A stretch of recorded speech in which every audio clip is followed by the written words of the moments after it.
CTV News at 5 with Tony Ryma and Rick Wyman with weather. Good evening. Glad you're with us on this Wednesday. It's an ongoing problem in the north. Transport trucks driving with major safety issues. OPP releasing these images of a transport truck being operated with wheel damage. Police say they got calls about the truck driving along Highway 11 in Hearst with a smoking tire. When police pulled the driver over, the passenger's side wheel had separated from the hub and several lug nuts were missing. Both the Winnipeg company responsible for the truck and the 28-year-old driver have been charged. Well, snow has given way to a mix of sun and cloud, and temperatures are milder than yesterday. For more details, we go to CTV's Amanda Hicks, filling in for Rick Wyman the rest of the week. Amanda. Thanks for that, Tony. Yeah, definitely a snow brushes and sunglasses kind of day out there, which is welcome news with March just around the corner. Your first look at weather is brought to you by CAA. You can become a member at getcaa.ca. Well, don't let that sunshine fool you, though. We do have some colder temperatures on the way, some flurry activity as well, but on the bright side, there's some sunshine, some milder conditions, might even be some plus temperatures, Tony. I'll have more details on that coming up a bit later on in the show, but for now, I'll send it back to you. That's good news. Thanks, Amanda. Today marks the one-year anniversary of Shanda Playford's disappearance. The Sudbury woman was last seen on Melvin Avenue, and tonight her father is asking for people to come forward and help him find his daughter. CTV's Alan Everson has more. Kevin Playford is Shanda's father. He says she loves animals, camping, singing, fishing, and her dog, Charlie. She had a good heart, a good soul. She was a good person.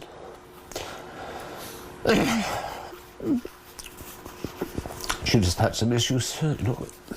Playford says 38-year-old Shanda was heavily addicted to drugs, including fentanyl and crack at the time of her disappearance. Went from, smoking pot to doing ecstasy, that whole gamut of doing drugs until she hit the hard drugs. Playford says writing poetry has given him comfort during this agonizing time. His dog, a pug named Teddy, too. He says not knowing is a nightmare with constant wondering. So she's basically vanished in thin air. Is she alive? Is she not alive? If she's alive, what kind of a situation is she in? I've heard some bad stories about these dealers. These guys from Southern Ontario. So it's been really hard. Greater Sudbury police say the missing person investigation into Shanda's disappearance is active and ongoing. We've conducted a thorough investigation. We've spoken to over 100 different individuals throughout. We followed up on many leads and tips and information that's come through. We actively investigate those. Police say someone knows something, and her father believes the same. We do believe strongly that there are people in the community that have firsthand knowledge of Shanda's whereabouts, and we are pleading for them to come forward. I beg these people, to find their humanity. Playford says he has been told Shanda went to a known drug dealer's house on College Street the night she disappeared, and he believes she never made it out of there. Police say at this time they have not been able to corroborate any of the third-hand information. That's why they're appealing to anyone with direct first-hand information to come forward. Alan Everson, CTV News, Sudbury. The Association of Family Health Teams of Ontario is sounding the alarm when it comes to recruitment and retention of qualified staff. And as CTV's Lindsay Alick explains, wages are a major issue. Family health teams are usually made up of a lot of different professions, including a family physician, nurse practitioner, pharmacist, and dietitian. The Association of Family Health Teams of Ontario says all of the positions have been on a wage freeze. There was an increase last year of 2.7%, but that was after over 5 years without any increases to those roles. So first and foremost, there's a challenge around just keeping pace with where we're at in terms of those roles. Roger says a nurse practitioner can make up to $30,000 more in a hospital role, receiving a better benefits package, while a physician assistant can see a pay discrepancy of $40,000 to $50,000. Some of our staff have been forced to take on second jobs to make ends meet, and these are highly dedicated, skilled professionals with years of experience who are working 2 jobs sub outside of the healthcare system. In a statement, the Ministry of Health tells CTV News in part, through our $2.1 billion primary care action plan, we are both investing more in family health teams across the province and connecting everyone to a primary care provider by 2029. This year alone, our government is providing $601.7 million to family health teams across the province. We're asking for that to all be released as soon as the next fiscal starts, right? Like, why are we waiting? If we're trying to get more Ontarians attached and we want to hit those targets. The second is to look at more investment to say, like, what is the pay? What's the rate pay for these different roles?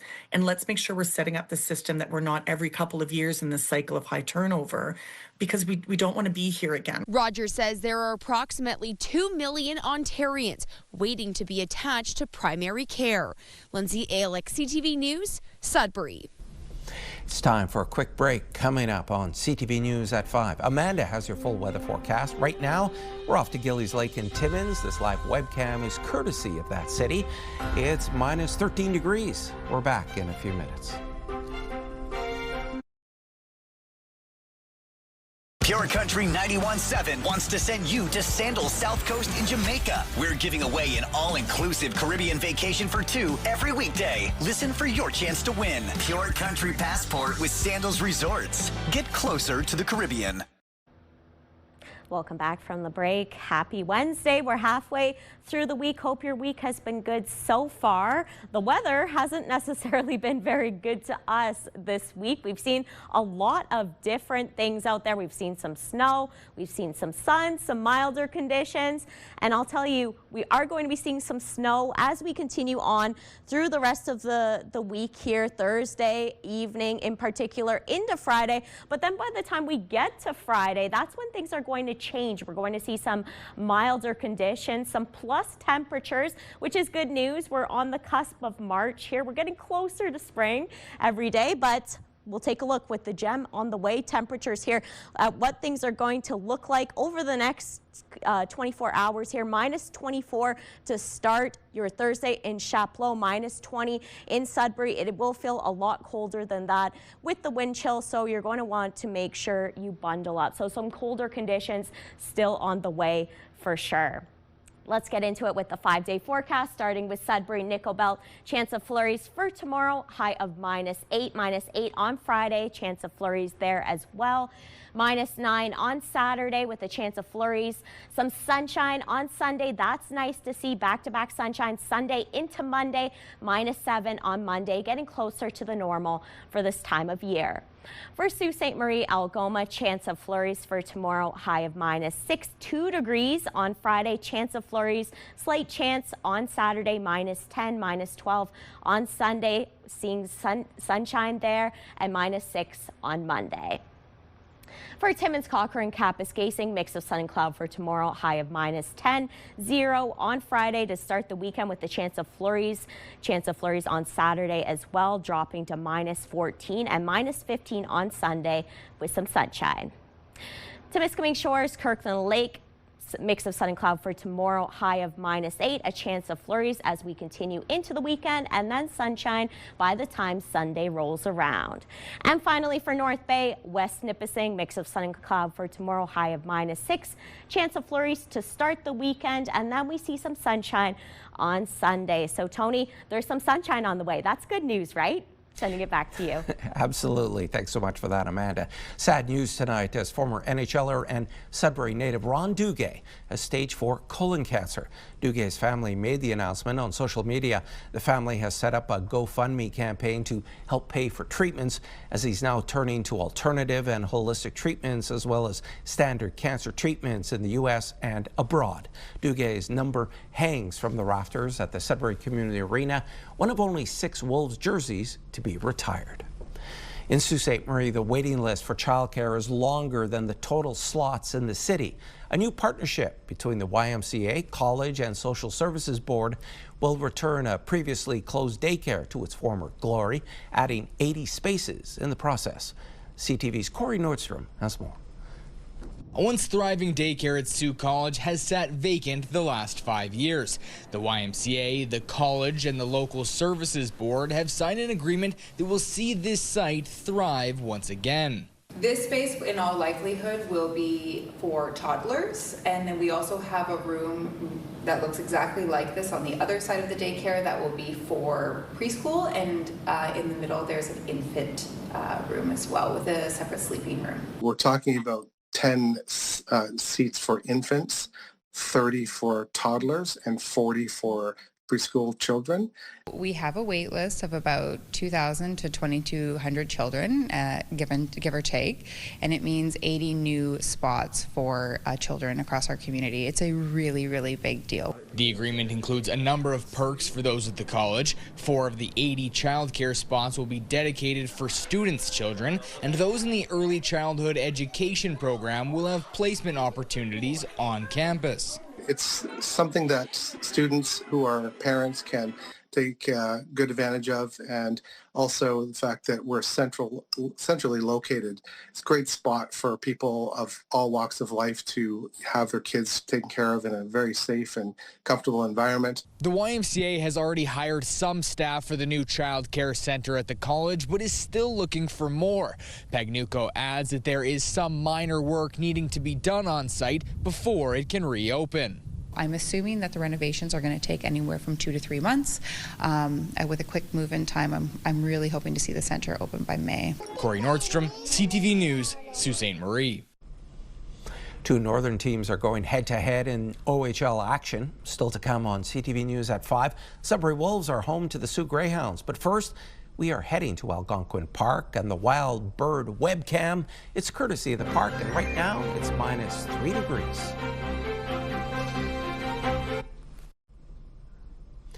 North Bay Council continues to look into the situation with Cassellholme after long-term care. Councillors were voted off the board.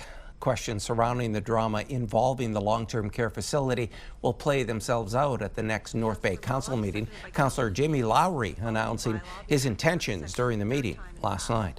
Bylaw number 2026-08. I'm just advising council that it's a notice of motion.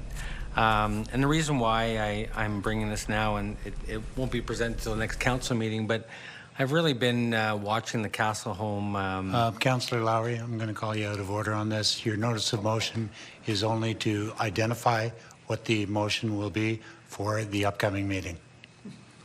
Okay, my motion will be bringing forward a request for an investigation, a full investigation of Cassellholme by the board, by the Ministry of Long-Term Care, and likely the Ministry of Municipal Affairs as well. Thank you. I'm ashamed about Thank what you. is happening with You're out of order, please.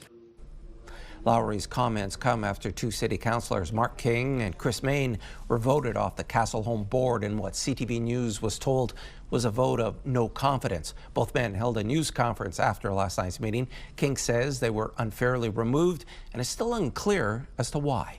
My real concern was that this rogue board and the way it's operating really requires the Minister of Long-Term Care to seize control of the Cassellholme board and take over the general governance of that organization until the municipal election in October, when we can hopefully clean slate of that board of directors. King says it's a complex situation, but what's needed right now is a stabilized system at the long-term care home to protect the elderly residents. Lowry's motion should come before North Bay's next council meeting on March 10th. Today, schools, nonprofits, and corporations are making a special effort to wear pink. CTV's Madison Merrier has that story. Pink shirts line the halls at many schools in Sudbury as a visual representation of bullying prevention. Every student wants to be able to come to a school where they feel safe, where they feel accepted, where they feel comfortable, and where we all share kindness. And when we wear pink shirts, we're coming together as a community. The anti-bullying day began when a grade 9 boy wore a pink shirt to school in 2007. His schoolmates then stood up in solidarity wearing pink shirts, launching what is now a global movement. According to the 2019 Canadian Health Survey on Children and Youth, 71% of youth aged 12 to 17 reported experiencing at least one form of bullying in the past year. Like someone who has previously been bullied, when you come to school and you see everyone around you standing up against it, it's a really great feeling. Pink shirt, it means kindness, that everyone should show kindness to everyone. It's not kind to bully. If you bully someone and you ask them to play, they're not going to let you play. Nonprofits are also standing up to bullying and harassment. It's based on the idea that we should not be bullying people, and to support those who have been bullied and ensure that people don't get bullied in the future. It's just an opportunity to talk about it and be more visible. It's not specifically a 2S LGBTQ day, although, we do acknowledge it. North Bay police officers are also taking a stand in the global movement. Schools like to use the word bullying, and as police, we use the word criminal harassment because bullying often leads to criminal behavior, such as threats and intimidation and harassment, and sometimes physical violence. Madison Marier, CTV News, Sudbury. In the OHL, only one game this evening featuring two northern teams. The Sault Greyhounds are traveling to the Nickel City to take on the Sudbury Wolves. Puck drop is 7:05 at the Sudbury Community Arena. Team Canada has released the names of 50 athletes representing Canada at the Paralympic Winter Games. Among the competitors are two Northerners. Logan Lariviere from Lively will be competing in the men's para-Nordic skiing visually impaired classification. Lariviere made his World Cup debut last season in Italy. He'll be competing with guide Joe Hutton. And Brooke Ailey from North Bay will be para-Nordic skier. Madison Mullen's guide at the upcoming games. Mullen and Ailey picked up 3 silver medals at the Para-Nordic World Cup in the women's visually impaired event. Ailey is a student at Nipissing University. The 2026 Paralympic Winter Games kick off in Milano Cortina next Friday. He's a former teacher, now turned author. When we return, we'll meet the South Porcupine resident in a few minutes. You're watching First at 5.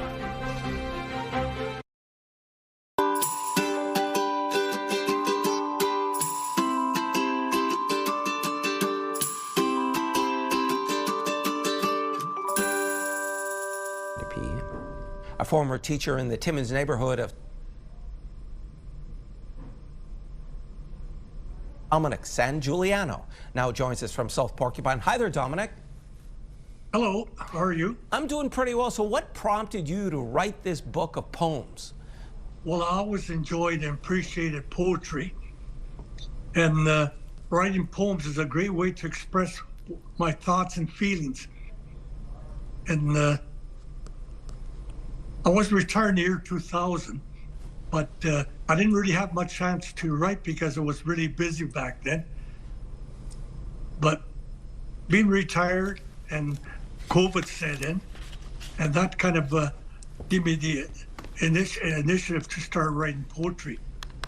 So the one poem led to another and another till I completed the book. How many poems do you have in this collection? There are 21 poems. And I'm wondering, where do you draw your inspiration from? Oh, I draw my inspiration from my kids, my grandchildren, my wife, nature, and I have a really soft spot for people that are suffering. If they're sick or they're destitute, people like homeless people and people that are, especially females that are retired and they never worked in their life, and they have no pension if their husband's deceased. So all this kind of motivates me to put everything down in writing. Do you find a glimmer of hope in an otherwise dark story of certain people's lives, do you think, then? That's why I kind of try to share this, or these poems with as many people as possible, so they could see things in a different light. Like some of the poems that I wrote are kind of promoting people to stop and listen more carefully and look around more carefully and appreciate natural things and man-made structures. And also. That I see the way people are treated at times, and that kind of hurts me, and I try to put that in writing about how the people should be treated. And these things that I write are only suggestions, and hopefully people learn from that. Dominic, you have a great outlook on life. Do you see people differently now that you've written this collection of poems, do you think? Well, I can see some changes even in my own children and grandchildren, that they really appreciate things, and they start to look at people in a different light, more respect. And yeah, they started, and I hope that other people do the same. Dominic, really appreciate your time. Thanks again. Thanks for having me. Have a good day. You too. Dominic Sangiuliano joined us from South Porcupine. And don't forget to see more of our authors at our Northern Book Club. Head to CTV News Northern Ontario.ca.